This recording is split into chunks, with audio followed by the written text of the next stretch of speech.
सूरत हाल ये है कि ज़िंदगी से बेजार हूँ। मसला ये है कि दिन भी जवानी के हैं। तुमने फ़कत सुना होगा मगर हम पे बीती है।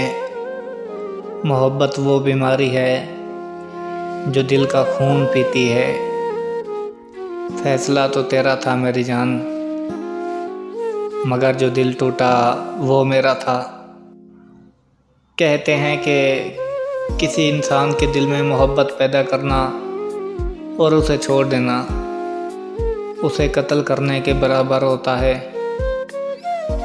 हमने कब चाहा कि वो शख्स हमारा हो जाए, बस इतना दिख जाए कि आँखों का गुजारा हो जाए।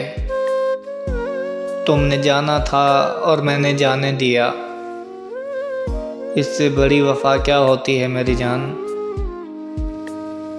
वो पत्थर भी मारे तो मैं झोलियाँ भर लूँ, कभी महबूब के तोहफों को ठुकराया नहीं जाता। ना जाने इतने सितम सहने के बाद भी क्यों मुझे उस शख्स से नफ़रत नहीं होती।